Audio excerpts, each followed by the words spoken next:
Здравейте, приятели, и добре дошли на вторият епизод на нашия подкаст Тайната на фишовете с Сезам БГ. В пилотното ни издание ви представихме доста интересни предложения от България, Италия и Испания, но нека сравним резултатите с моите предложения към всички вас. Вечното дерби, ЦСКА и Левски, какъв матч, какъв разбой, по един червен картон за всеки отбор и крайен резултат 2-2.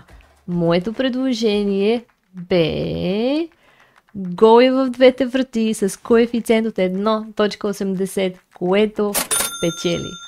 От България директно към Италия и битката за лидерството между Наполи и Интер, която също не излъчи победител и завърши наравно 1-1. Моето предложение бе под 2,5 гола в матча, което също печели.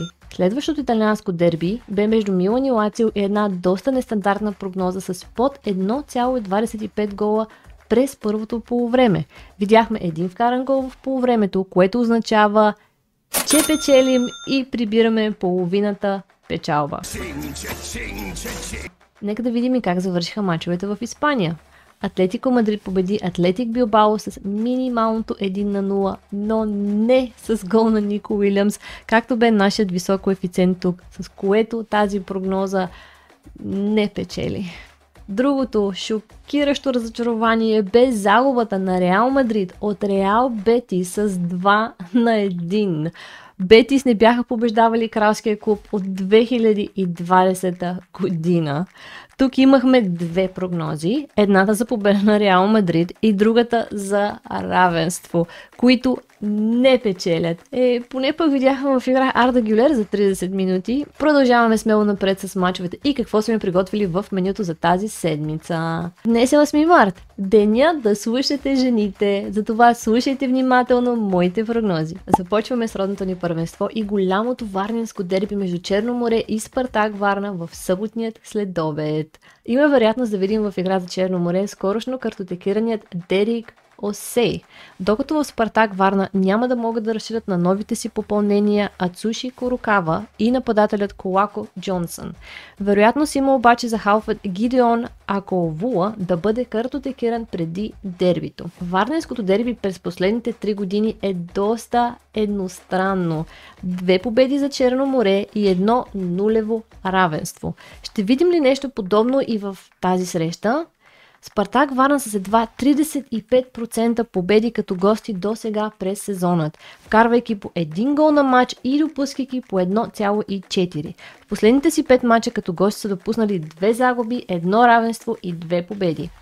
Черно море, от друга страна, са трети в класирането с цели 10 точка разлика от морският си съперник и са в една добра форма. Спечелили са над половината от срещите си от дома, вкарвайки по 1,5 гола и допускайки едва по 0,5.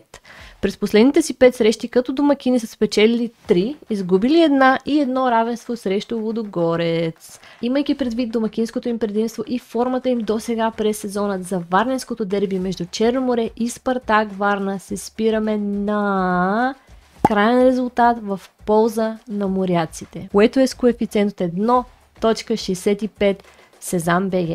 Неделно отново от България се включваме за дербито между Левски и Славия в ранният следобед. В предния епизод на нашия подкаст коментирахме факта, че Левски са с 7 поредни победи, която серия беше спряна от ЦСКА. Но въпреки това, сините са с 4 от 5 домакински победи. Тези над 80% победи у дома стоят доста тежко. През миналият септември сините победиха Славия като гости с минималното 0-1. Общо взето, последната загуба на Левски от столичния им съперник бе преди цели 3 години. Белите се намират на 9-то място в класирането и правят един слаб сезон до сега. В последните си 5 мача като гости с 3 загуби, 1 равенство и 1 победа.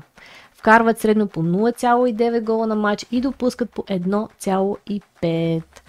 Имайки предвид 1,9 вкарани гола като домакини за сините и факта, че само в 2 от мачовете им са вкарали по 1 гол, единият срещу ЦСКА и другият срещу Хебър, нашата прогноза тук е над 1,5 гола в полза на сините от стадион Георги Аспарухов с коефициент от 1.68 в Сезам БГ. Ставайки на страна родното първенство и пренасяйки се във Висшата лига за най-голямото дерби този уикенд, и това е, разбира се, Манчестър Юнайтед срещу Арсенал.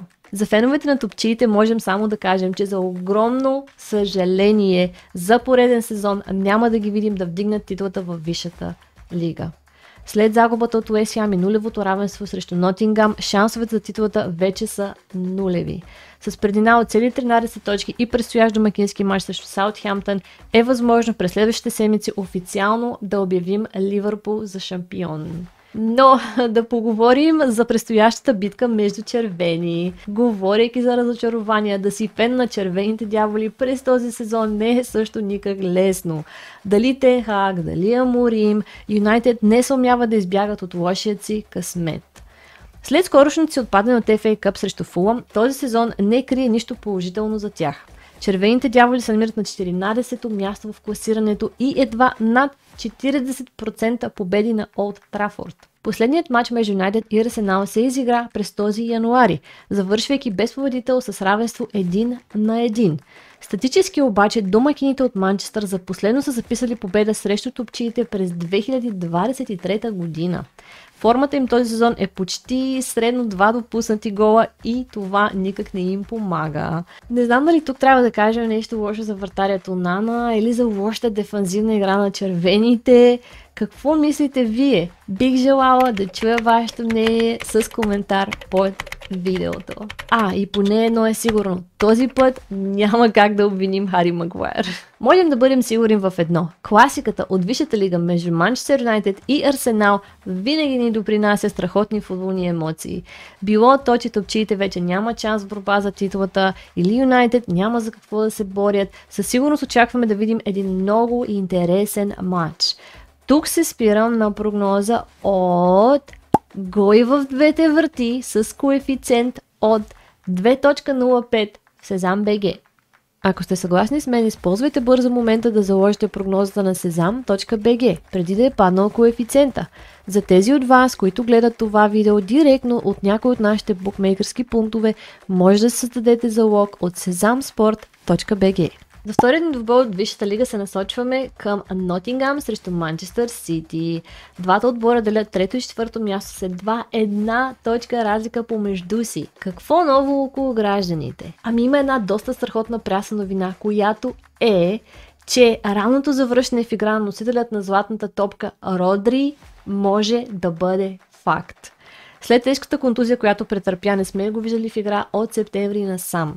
През тази седмица Сити също така обявиха привличането на 19-годишният младок от Ривър Плейт Клаудио Ечевери. Атакуващият нападател ще стане поредният аржентински играч във Висшата лига, пристигнал от Ривър Плейт, следван от Хулио Алварес и Ензо Фернандес. Можете ли да се сетите за други аржентинци, които в недалечното минало са акостирали в английската Висша лига от Бока Хуниорс или Ривър Плейт? След отпадането си от Шампионска лига и невъзможността да спечелят титлата във Висшата лига през този сезон, Сити ще бъдат фокусирани над спечелване на възможно най-много брой мачове и изкачване до поне втора позиция в таблицата над Арсенал. Тази събота излиза срещу Форест като сигурни фаворити, както също така спечелиха последния си матч срещу тях през миналия декември на Етихад с класическото 3-0. Къде обаче намираме хитрите дървета от Нотингам? Доста колебли във втората половина на сезона, но все пак без загуба в последните си 5 домакински срещи, 2 победи и 3 равенства. Форест са може би най-добрият отбор в Висшата лига от към сухи мрежи през първото полувреме, средно по над 90% без допуснат гол. Тази статистика включва и по-малко от един допуснат гол на мач като домакин. В този мач имаме не само дерби за третата позиция в таблицата, но и дерби между двамата най-големи голмайстри във Висшата лига – Крис Вуд и Халанд. Като норвежците само с 2 гола предина и актив от 20 гола до сега. В заключение, очаквани един интересен ранен съботен следобед с дербито между Нотингъм Форест и Манчестър Сити, в което очакваме Нотингъм да направят крачка напред и да се опитат, ако не да победят Сити, поне да им вкарат гол.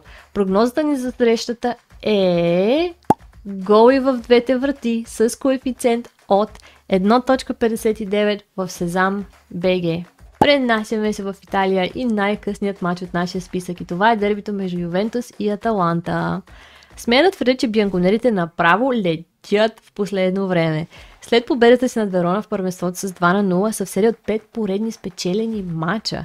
Тези успехи ги изпратиха директно на четвъртото място във временното класиране на 3 точки, по-малко точно от Аталанта. Старши треньорът на Ювентус Тиаго Мота потвърди, че има вероятност Франциско Консейсао да не е на лице за предстоящия двубой, тъй като страда от дискомфорт в дясното бедро.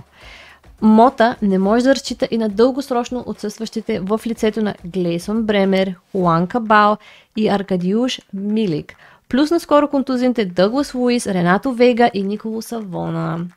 Аталанта от друга страна се спъна доста неочаквано в битката за титлата, завършвайки 0-0 срещу Венеция в последният си матч. Топ нападателят им Адемола Лукман не успя да реализира и да изведе отборът си напред.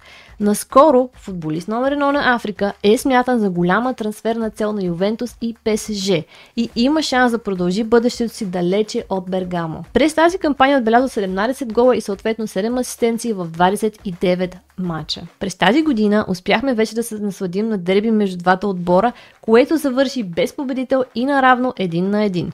Старата госпожа като домакина с 50% спечелени матчи, 1,7 вкарани гола. Аталанта от друга страна е добър съперник като гост с над 65% спечелени мачове и средно по 2 вкарани гола. Но нека да отбележим един доста интересен факт, който би повлиял на нашите залози спрямо този матч. И това е, че и двата тима са в една страхотна дефанзивна форма. И Ювентус, и Аталанта допускат по-малко от 1 гол средно на матч, било то като домакини или гости. Какво биха означавали тези сухи мрежи за нас? Подобно на дербито между Наполи и Интер през изминалата седмица, тук отново ще заложа на прогноза, която е под 2,5 гола в матча с коефициент от 1.85 в Сезам БГ.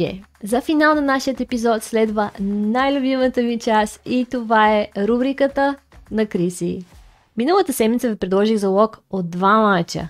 ПСЖ и Лил плюс Падербор и Хамбургер. Прогнозата бе за гол в двете врати и в двата матча, но успяхме да видим това само в матчът на ПСЖ. Извинявам се, приятели. Нека отново се спрем на 2 прогнози днес, като могат да бъдат изиграни заедно или по-отделно. Първата ни спирка е в нидерландската първа дивизия и матчът между Твенте и Алмере Сити. Очаквам много шутачки. Прогнозата ми тук е за над 2,5 гола в матча с коефициент от 1.54 в Сезам БГ. Вторият ми избор е един супер ранен съботен матч от австралийската А-лига.